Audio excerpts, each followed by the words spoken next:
sweet love. Why do we love sugar so much? Many scientists believe our love of sugar may actually be an addiction.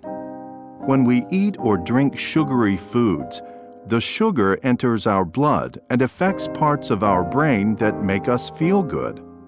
Then the good feeling goes away, leaving us wanting more.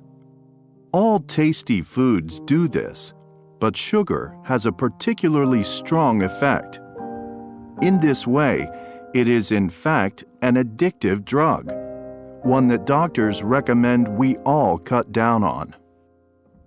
It seems like every time I study an illness and trace a path to the first cause, I find my way back to sugar, says scientist Richard Johnson.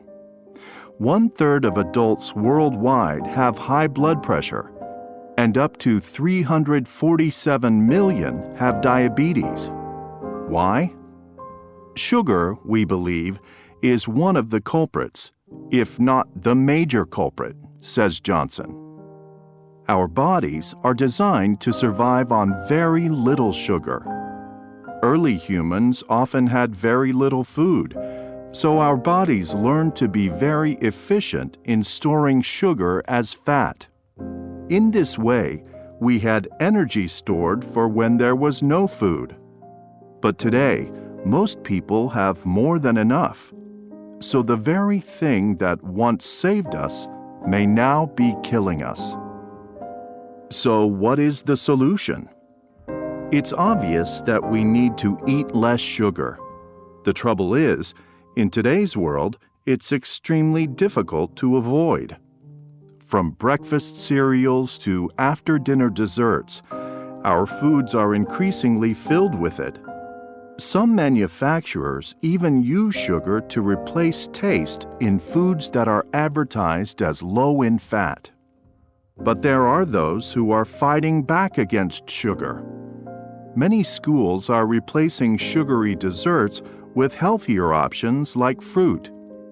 Other schools are growing their own food in gardens or building facilities like walking tracks so students and others in the community can exercise.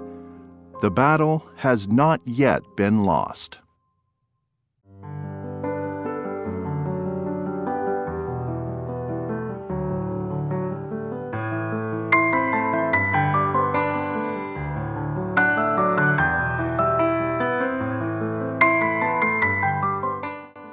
Food for the future. In 1845, a deadly disease struck the farms of Ireland, killing all the lumper potato plants. In another place or time, the death of a single crop species might not have been so important, but in Ireland in 1845, people depended almost solely on the potato for food. The death of one species caused a terrible famine. Now, some scientists are worried that such a famine could happen again, but on a much wider scale. Over the centuries, farmers have discovered thousands of different species of food crops. Each species has special qualities. Some can be grown in very hot or cold climates. Others are not affected by certain diseases. However, you won't find many of these species in your local supermarket. To feed the 7 billion people on Earth, most farmers today are growing only species of plants and farming only species of animals that are easy to produce in large numbers. Meanwhile, thousands of other species are becoming extinct. For example, in the Philippines, there were once thousands of varieties of rice. Now, fewer than 100 are grown there. In China, 90% of the wheat varieties grown just a century ago have disappeared. Experts believe that over the past century, we have allowed more than half of the world's food varieties to disappear. Saving the seeds. One solution to this problem is to collect and preserve the seeds of as many different plant varieties as we can before they disappear. The idea was first suggested by Russian scientist Nikolai Vavilov. In the 1920s and 30s, he collected around 400,000 seeds from 5 continents. More recently, others are continuing the work he began. In the U.S. state of Iowa, Diane Ott Wheely wanted to preserve historic plant varieties, like the seeds her great-grandfather brought to the U.S. from Germany more than 100 years ago. She and her husband started a place called Heritage Farm, where people can store and trade seeds. More importantly, the people at Heritage Farm don't just store the seeds, they plant them. By doing this, they are reintroducing foods into the marketplace that haven't been grown for years. These food species are not just special in terms of appearance or flavor. They also offer farmers food solutions for the future from the past.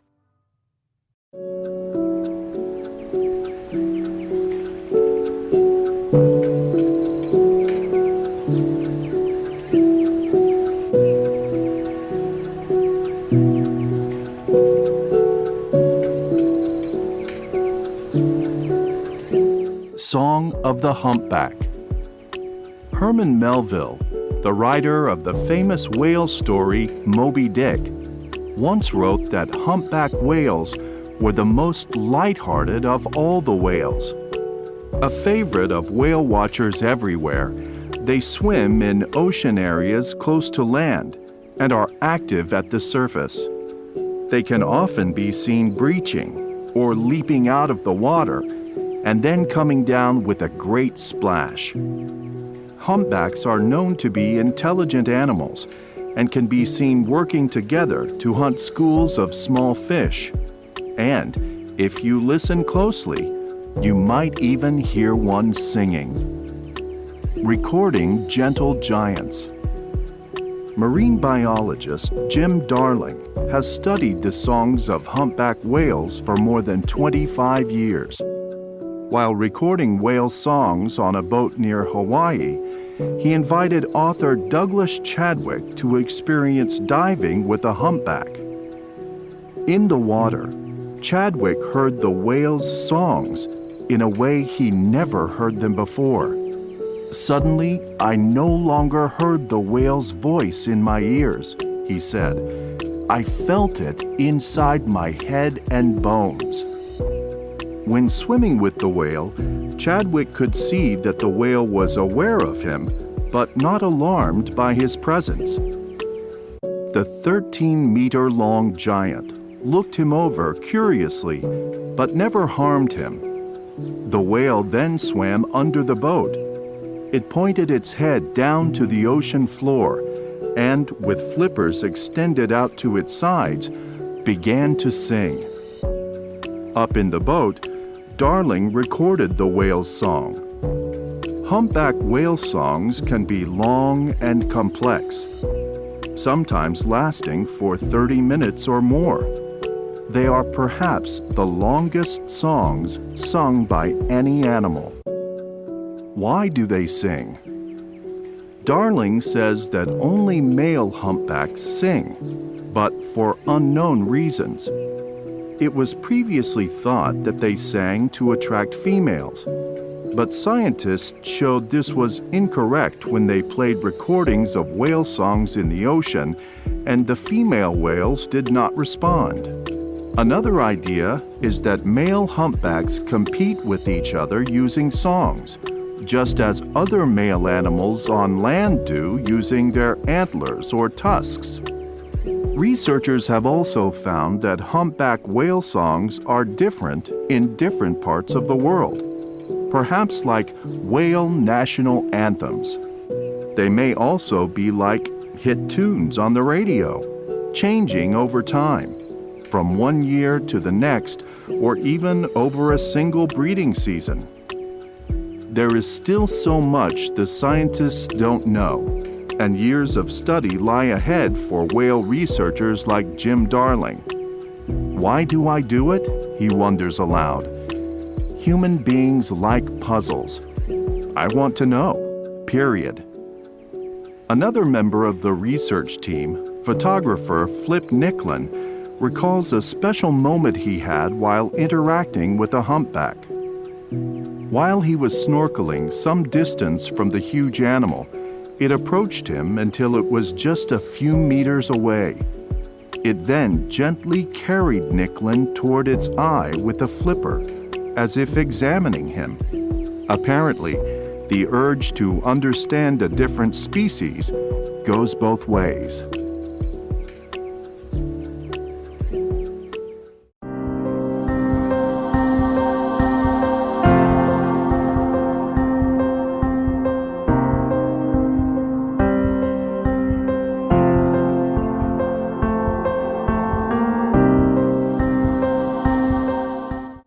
Dogs in a human world. Dogs and humans. About 14,000 years ago, human beings and dogs began a partnership that has lasted through the years.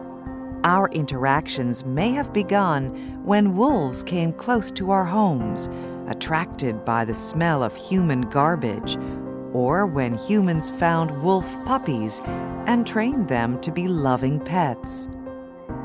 Today, by means of the careful selection of dog parents, humans have created many different breeds of dog.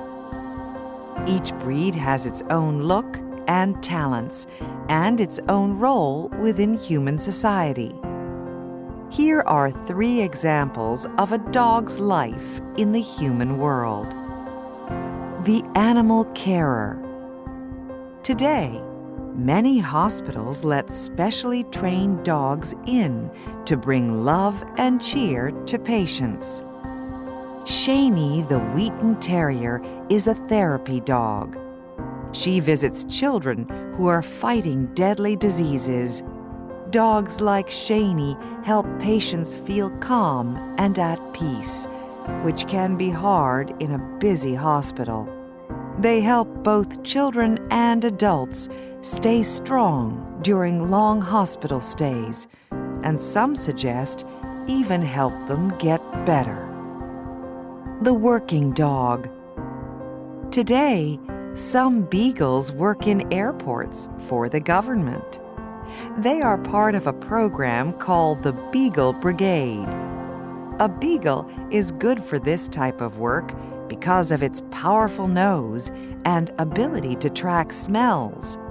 The Beagle Brigade's job is to smell everything that comes into the country. They alert officers to illegal fruits, vegetables, and other foods in luggage or in mail. The beagles do the job far better than any human could. Some of the dogs are donated by private owners. Others were rescued from animal shelters. The pampered pet. While some dogs are working hard, others are free to spend their days resting and playing. Across the world, many pet dogs are treated like children. Many have their own rooms and all the things a dog could want. Some, like the Yorkshire Terrier pictured above, even have their own clothes. Many of these pampered pets spend their days playing, learning to be obedient, or even going to yoga or doga classes. Their owners give them the best and enjoy doing so. Whether as workers or objects of affection, dogs have become beneficial to humans in many ways. There are plenty of advantages for the dog, too. Many species of wild dogs have nearly disappeared from the earth. However, the domestic dog's special place as man's best friend has allowed it to survive in a human world.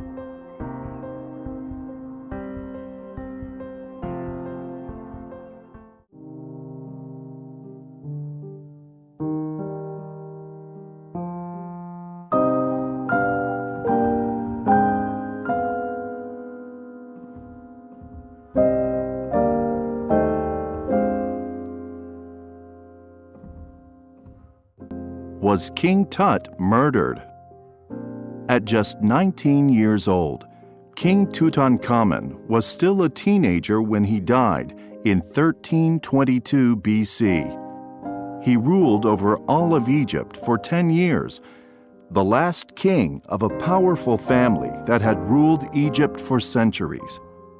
After his death, the body of King Tut, as Tutankhamun is usually known today, was placed in a luxurious gold-filled tomb. There, he lay forgotten until the tomb's eventual discovery in 1922. Although we know a lot about his life, the reason for King Tut's death at such a young age has remained a mystery, with murder the most extreme possibility. Now, improved X-ray technology and DNA testing are offering new clues into the life and death of the boy king. Discovered and damaged. When British archaeologist Howard Carter opened King Tut's tomb, it was still full of gold and other amazing items. Carter spent months carefully recording the treasures. When he and his team then attempted to remove King Tut's mummy, they found that it had become attached to its solid gold coffin. Unfortunately, they did a great deal of damage to the mummy while removing it. Theories about Tutankhamun's death. In 1968, archaeologists conducted an examination of King Tut's mummy using simple X-ray technology. 3 important discoveries led to various theories about his death. The X-ray showed that bones in Tut's chest were missing. Some guessed the damage was caused by a war injury or an accident. There was a small hole in the back of the skull and pieces of bone inside it, causing many to believe that Tut was killed by a blow to the back of the head. Was he murdered by people wanting to take control of Egypt? A serious fracture was discovered on Tut's left leg. Tut was hurt a few hours before his death. This could have been the result of an accident. Could an infection from the injury have killed Tut? A closer look. In 2005, scientists under the direction of Egyptian archaeologist Zahi Hawass used new and more effective X-ray technology to study the mummy. They discovered that the damage to Tut's chest was caused by Howard Carter, and the hole in Tut's skull was made when embalmers were preparing the body for burial. While this ruled out one theory, that of murder, it still doesn't tell us exactly how he died. Then, in 2008, Hawass and his team analyzed Tut's DNA. They found that he suffered from flat feet, as well as a bone disease that would have made it difficult for him to walk. When they analyzed the DNA of the mummies in other tombs nearby, they made some shocking discoveries. They found Tut's father and mother, who had similar DNA, were actually brother and sister. The DNA they passed on to Tut may have left him highly vulnerable to disease. Did an infection that started in his fractured leg, added to the bone disease, cause his death? No one knows for sure. But Hawass and his team hope they will someday have an answer to this age-old mystery. Inside King Tut's tomb. The tomb of Tutankhamun was found hidden in the Valley of the Kings. Although some of its outer rooms were robbed in ancient times, the tomb itself was not opened. Inside were walls, decorated with colorful paintings and 9 layers of wood, stone, and gold protecting the body of the king. To reach King Tut's mummy, Carter and his team had to remove 4 huge boxes, or shrines. Each shrine was made from heavy wood and covered with golden pictures of the Egyptian gods. The king's sarcophagus. Carter's team discovered a beautifully painted box called a sarcophagus, carved from a single piece of stone. Inside it were 3 mummy-shaped coffins, one inside the other. In the last coffin, made of solid gold, lay the body of the boy king, his head and shoulders covered in a stunning gold mask.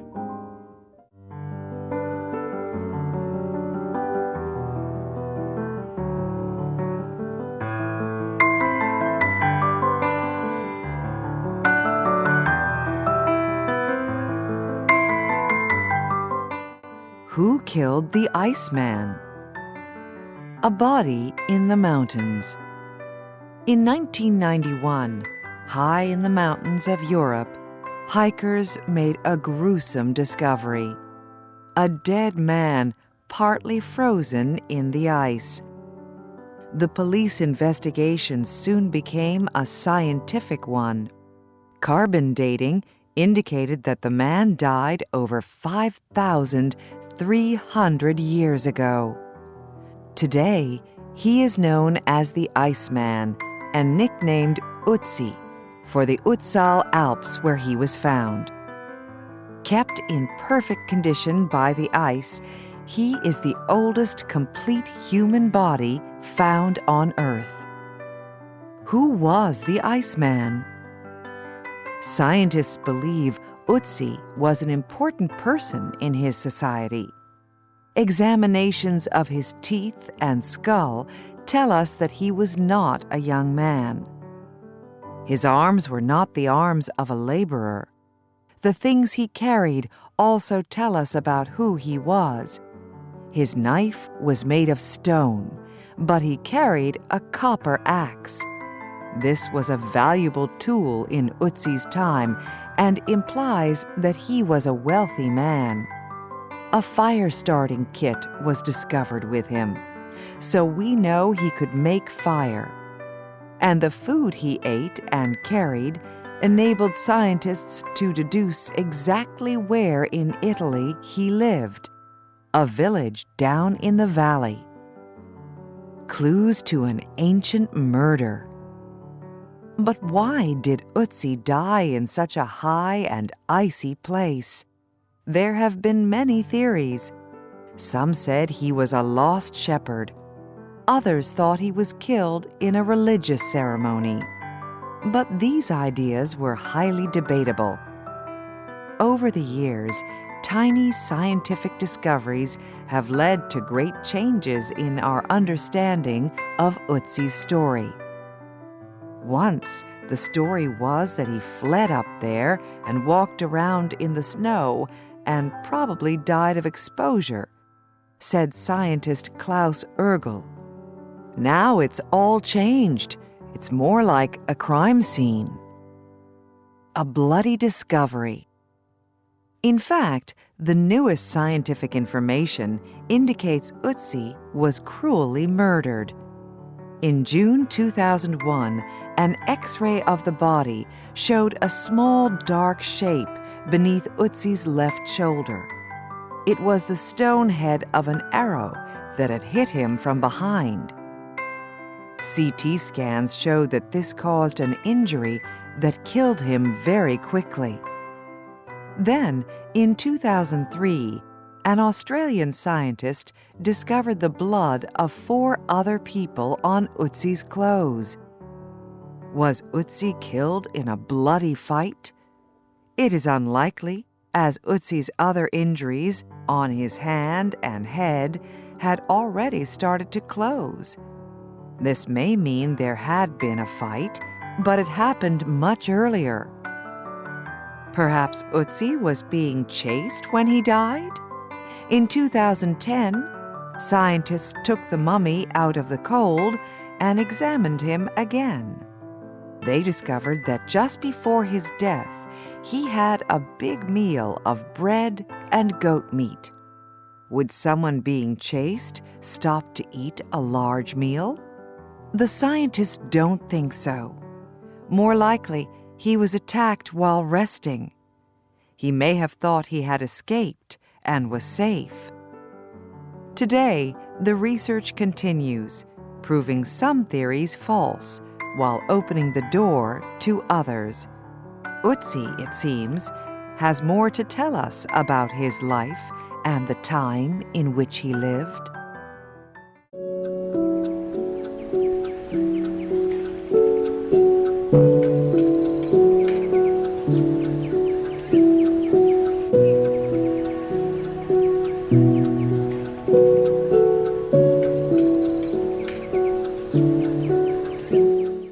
Bride of the Sahara.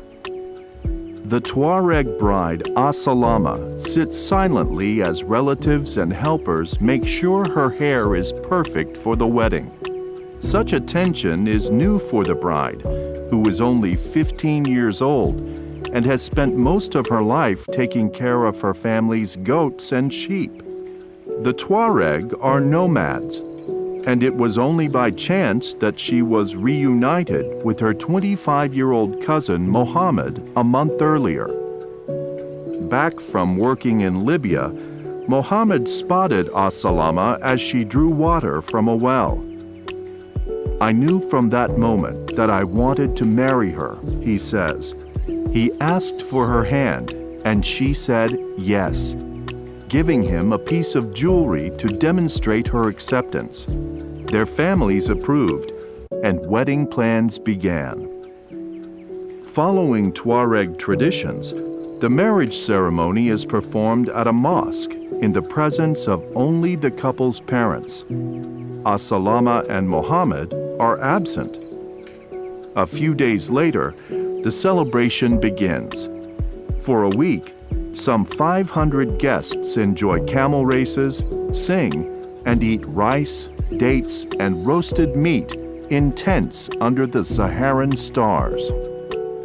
Mohammed wears an indigo tagolmust, a cloth that wraps his head and face. The rich color, which rubs off onto the skin, earned these Saharan warriors the title Blue Men of the Desert. For the Tuareg, the tagolmust not only keeps out sand and sun, it keeps evil creatures called jinns away, as does henna, a reddish-brown coloring used on Mohammed's feet. It is also a symbol of purity, reserved for a man's first marriage. A tent called an ehan is prepared for Asalama and Mohammed. Women take down and put up the marriage tent each day, making it larger each time. The growing tent symbolizes the couple's growing relationship.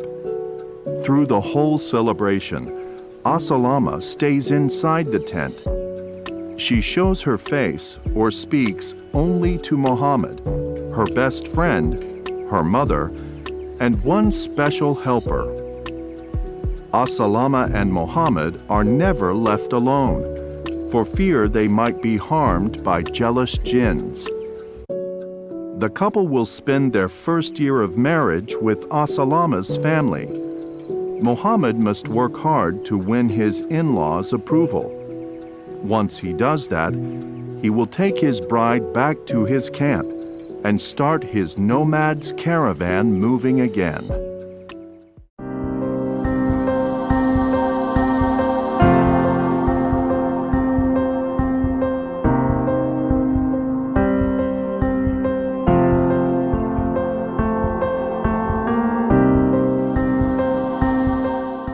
The Changing Face of Kung Fu.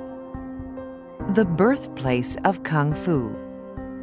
According to legend, in the 5th century, an Indian master taught some monks at the Shaolin Temple a series of exercises, or forms, inspired by the movements of animals. These forms became the basis for the style of fighting known as Kung Fu. Over 16 centuries, the monks have used Kung Fu for self-defense and in war. With it, they have won many battles against their enemies.